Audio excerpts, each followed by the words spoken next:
All right, so we're gonna have some fun with this one. This is should Christians play video games? No, this is a big topic that I think is fun to go over occasionally, once in a while. Try to always find different videos, but cool.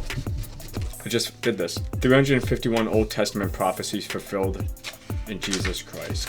I just got that printed out, like all of this. So, all right, got that. That's good to know. Well, we're gonna have some fun with this because I honestly want to know what people think. Should Christians play video games? Should they not? Let's watch this. And I'm gonna actually make this go up a little bit faster because I don't want this to take too much time. So this one says video games can consume your life. Video games can cause you to sin. Video games can be a blessing, and video games can be a sacrifice. But I hear many people saying that people ought to cut them out of their life because it ruins their productivity, gives them a false sense of accomplishment, and because the things that they achieve in the game don't affect real life, and this can be seen as wasting time. However, video games, like all things, can be good so long as they're played in moderation, and as long as they don't become an idol in their life. So all of that to say, if you're a Christian and are curious as to how one ought to play video games, I would encourage you to consider these 4 points. Point number 1, video games can consume your life. Exodus chapter 20, verses 1-3. And God spoke all these words, saying, I am the Lord your God, who brought you out of the land of Egypt, out of the house of bondage. You shall have no other gods before me. In this passage, God was giving the 10 commandments to Moses, and the first commandment that's listed is the command to not put any other gods before the true God who was responsible for delivering Israel out of Egypt. So for those of you who love playing video games, I would challenge you and ask you if a particular game is becoming a type of God in your life. So one thing I would like to just point out, and I always make this point because I think this is a very valid point, okay? To everyone that kind of just sits there and watches and plays sports, okay? Plays sports, or like not play sports because you're actually doing it. Let's say sitting down and just watching sports, watching football, basketball, soccer, whatever. You're sitting there watching the game, okay? Does this also apply to sports and watching TV and movies and etc.? Does this also apply to that? Because I always make this argument because a lot of people want to just focus on video games. Oh, video games are a waste of time. Video games is this and video games are that. Okay, well, we have video games instead of newspapers and comics, okay? Back in the day when parents were little, back in the prehistoric days, they used to just sit there and read newspapers or watch TV on black and white screens. They used to go out and play video games at the arcades. And they don't talk about the Lord there. They don't speak about the Lord with their friends. They don't talk about God with their friends, etc. They go out to eat. They go watch a movie. They etc. Socialize, blah, blah, blah, this and that.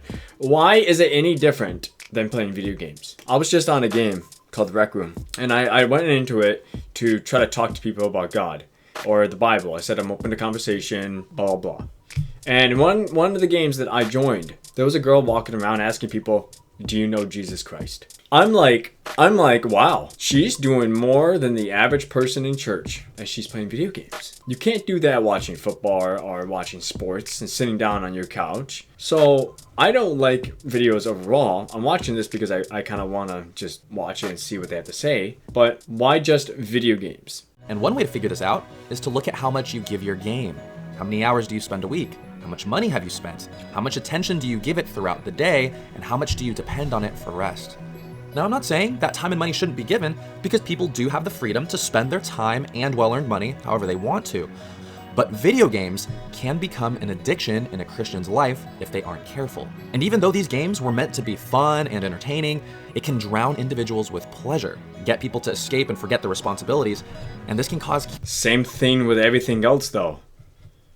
See, this is the thing. It's just like, because it's video games and it's on a TV and it's online, people have this whole different view of like video games versus everything else. So this study came out about 2023, okay? Sports, basketball, the average sports watcher. Average game length is about 135 minutes. Average action length is about 48 minutes. This is mind-blowing. According to a recent study conducted by our researchers at WSN, the average American sports fan spends 115,860 minutes. That's more than 80 whole days over their lifetime having to sit through commercials in order to watch their favorite teams. In their lifespan, 80 whole days of commercials. This is just outright commercials to to advertise their products, drugs, alcohol, whatever you want to say it. 80 whole days they spend just to watch their favorite team. This isn't even watching sports. This is watching the commercials. That's a staggering amount of time and enough to make any avid sports fan consider how much money they spend on cable packages to receive all those ads alongside those eye-watering fees. So it's like half and half. You spend as much time watching ads than you do the sports game. Basketball is the only sport where you spend more time watching the ads than watching the action, with 18% of time spent during a basketball game being forced to watch advertisements, where in the average 183-minute game, only 18 minutes of action is actually seen, amounting to a 10% of time spent watching the players do their thing. The sport with the least amount of ads is soccer, with 86% of the game spent watching the game actually being played. The game consisting of two 45-minute halves with no interruptions means fans are only forced to spend 7% of their time watching commercials during the halftime show. So games in session, according to a report, the average American spends 4 hours of live sports watching per week, with 40% of respondents saying they watch 2 to 5 hours of sports weekly. So 2 to 5 hours weekly. Additionally, males aged between 25 and 34 spend an average of 4.64 hours and sports activities, which includes watching sports. So 1 in 4 Americans watch 4 hours of sports weekly. So all that to say, for believers who have a desire to love God and obey Him, do not let video games have a bigger portion of your life than what you give to God. And I challenge you to reflect on your life and then answer these questions. Who rules your life? And who do you give yourself most to? Because if the answers to these questions isn't the God of the Bible, there is currently an idol that sits on the throne of your heart. Yeah. Point number 2, video games can cause you to sin. James chapter 1, verses 14 to 15. But each one is tempted when he is drawn away by his own desires and enticed. Then, when desire has conceived, it gives birth to sin, and sin, when it is full grown, brings forth death. In this passage, James tells us that a person is tempted when he is led by his evil desires, and then he's enticed. And what's interesting here is the word enticed means to catch by use of bait. So notice the imagery that James uses, and he says that people are like fish, and because of their evil desires, they will leave their safe place, be drawn to bait that looks appealing, and will bite down on sin, and will reap the consequences of their actions. Great. That applies to anything. Food, movies, newspaper, books. That applies to anything. So this is why I don't like the argument of video games are just a waste of time. Anything can be a waste of time. Anything can be a waste of time. You know those studies that show that kids that play video games are likely to be able to accomplish more puzzles than kids that don't play video games? Kids that play video games are usually better at using their hands than kids that don't play video games. Kids that play video games are able to catch smaller details than those who don't play any video games. And the reason why is because video game requires you to have something in your hand and simultaneously looking at a screen and trying to figure out the different things. Now, depending on what game, obviously, that's the thing. If you're playing like GTA 5, you can go to the strip club. That's a big thing. That's a no-no. If you can play like Minecraft, which requires you to come up with puzzles and figure out stuff and go to stories and etc. and figure things out and add things to the game where it makes it even more complicated, then that's good. But oh, that's a video game. Minecraft is a waste of time and it's just a video game. You sitting on your butt doing nothing and on your phone and going on Facebook and social media and all that stuff, that's a waste of time. The arguments that people make about video games, if you apply it to themselves, it just comes out invalid. So with video games, many of them, in an effort to be entertaining, will have suggestive themes that can lead people to sin. And some of them can be... What does zombies have to do with that? You know, the whole idea of zombies actually came from the biblical worldview. People coming back from the dead. Incredibly sexual, violent, or demonic. And while the game may not be a sin in itself, certain games can act like a trigger or a stepping stone for particular sins. Notice how in the passage the person is first tempted when he is led by his evil desires, and then he's enticed and hooked. And the danger I see is this. A person's flesh can say, I want to play this game, and they'll play. And then it'll say, I want to play longer, and they'll play longer. And because their body is so used to getting what it desires, soon it may want to sin. And your flesh will say, okay, now I want to look at this, or do this. And the pleasure from that sin will look enticing like bait. And biting it. This can apply to anything. I don't want you all to forget that. Like, this can apply to anything. Okay? This can apply to anything, not only video games. Would result in something dying, and either their closeness with God will die, or their joy, or their peace. So all that to say, if a particular game has caused you to sin, or has caused you to feel tempted, I would recommend that you stop playing that game for the sake of your relationship with God and spiritual well-being. Point number 3, video games can be a blessing. James chapter 1, verse 17. Every good gift and every perfect gift is from above and comes down from the Father of lights, with whom there is no variation or shadow of turning. In this passage, James explains that all good gifts come from God the Father. So when it comes to video games, I do need to say that if a video game isn't an idol in someone's life and isn't causing them to sin and can bring a person joy and a certain level of peace, then it's a blessing, and it should be received with gratitude and thanksgiving. If you think about it, video games are really just pieces of art that we can appreciate, and many of them have heartwarming morals, great stories, fun characters, or just flat out entertaining. And for people who work hard throughout the day, video games can be a breath of fresh air and can be a source of joy for them. Or if these games are played with a community, they can be a way to fellowship with other believers.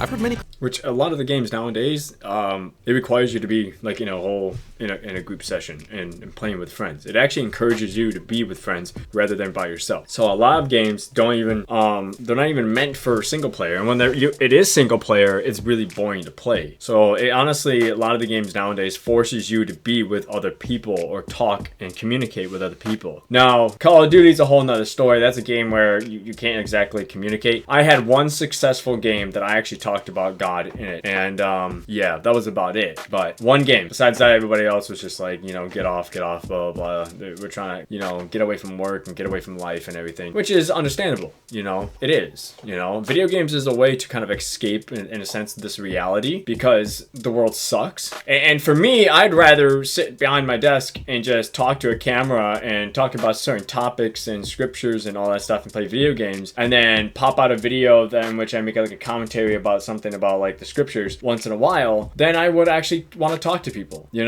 I'd rather reach an online community that I can relate to and speak to and talk to more than I would people at church. People online are honestly more open for conversation and to talk to than I would say even the regular person at church. And that says something. So why would I waste my time trying to talk to people at church when all they want to do is talk about things besides the Bible or God, when I could be here doing that here, or prepping for a video, or getting ready to make a fun video for somebody to watch and to entertain. And it's not even just that, but playing video games also helps people who watch you. They watch you, and I've seen so many video games creators, they'll be on a live stream and then somebody will donate something, blah blah, and say thank you, I've been watching you since this and this, and I was going through this and you got me through this. I was in a hard time, but you encouraged me to continue. And it's just those moments that make you feel good, okay, that you got to help somebody. And I'm going to say this from experience. It's hard to find people in real life that can speak good into you or point you in the right direction and help you, like put their arm around you and say, hey, that's the direction you need to be going to, and I'm going to be here every single step of the way. Okay. Nowadays, people don't want to get involved in anything. They just want to say this. Okay. And this is true. This is true. This is facts. This is true. They just want to say, figure it out on yourself. Figure it out. Good luck. Go that direction. Do that. Goodbye. That's how it is. Christians say people need to stop playing video games because it's a waste of time. And to those people, I would say that it's wrong to force their own expectations on people, because there's nowhere in the Bible that says explicitly that games should be avoided. Believers do have freedom on what they do for fun. So again, as long as these games don't lead to sin or bondage, then they can be played and enjoyed. Point number 4, video games can be a sacrifice that you give to God. 2 Corinthians chapter 9, verses 6-7. But this I say, he who sows sparingly will also reap sparingly, but he who sows bountifully will also reap bountifully. So let each one give as he purposes in his heart, not grudgingly or of necessity, for God loves a cheerful. Oh, I wish people would apply that to tithing. I wish they would apply that to tithing, but they don't. They don't. I wish they had this verse for tithing, for money. Giver. In this passage, Paul was explaining to the Corinthian church that if they give a little, they'll get a little in return. But if they give a lot, then they'll get a lot as a result. No. This is the law of attraction right now. If you do this, you'll get that. No, that's not how it works.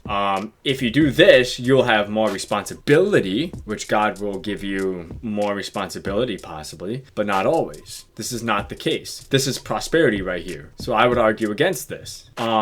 This is the law of attraction, which is not a biblical concept, okay? Remember when Jesus says, my words are spirit, he means it. His words are spirit, they're spiritual. Now, everything that we do, we will be rewarded in heaven, but not all of our rewards will be on earth, okay? If you gave more than 50% of your paycheck every single time you got paid, that does not mean that God is going to give you 75% back some way or shape or form. That is not how it works. Now, at that time, you're testing God. You're saying, oh, look at me, I'm giving this. This is what I want. Is that honestly giving generously? Because if you're giving out of a giving heart, you're not expecting anything back. I don't give because I want things back. You know, I would even say this. I don't even like it when Christians, they tithe and they put it into their tax exempt. That's utter bull crap. Oh, I'm giving to a 501c3. I'm giving to a 501c3. I can put this in my tax exempt. I can get money back. Why? I think that's stupid. I'm gonna give this, but I'm gonna get a little bit back. That's dumb. That's not. I've never been able to understand that mindset. And then he tells them that if someone were to give, then they shouldn't give reluctantly or because they have to, but to instead give with a heart that is joyous. So when it comes to playing video games, I used to play a lot.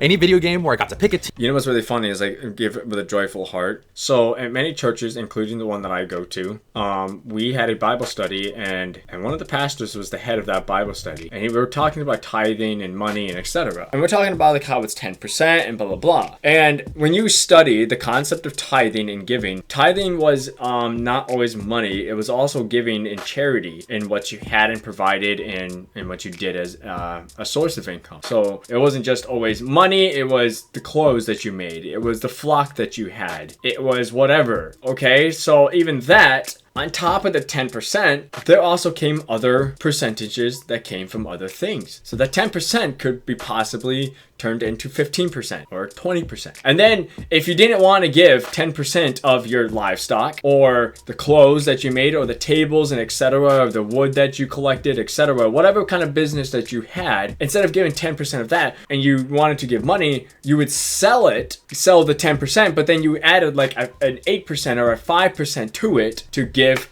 to the Pharisees. So it was no longer 10%. It was more like 15 or 20%. So it wasn't just money, it was clothes, it was animals, it was meat, it was food, etc. It's not even just that. It's every seventh year, they would take everything that they collected and they would put it back out to the community. Do churches do that every 7 years? No, they don't. They don't. You know why? Because they want to pick and choose the laws of tithing and the rules of it in which they choose that fit their narrative. They don't want to just do all of it, because if they applied all of the rules of tithing, it'd be way more complicated, because then they would get like donations of shirts and shoes, which would be good. Churches should be getting donations of clothes and etc., but they don't want it. They don't want it. They're like, what are we going to do about this? Give it out to the homeless. Give reluctantly or because they have to, but to instead give with a heart that is joyous. If you're playing video games, know that time and focus is given when you play, and it is an option for you to give that to God in order for something else to grow in your life. I like that channel. I just disagree with the last part. With like, for this video, hope you guys enjoyed that video. Let me know what you guys thought about it, because you know, wait, they made it. Ain't no way, bro. Oh, 2 years ago. Huh. Well, I'm gonna watch this right after this. I Am Jesus Christ. Official trailer, IGN Fan Fest 2023, 2 years ago. That'd be interesting to watch.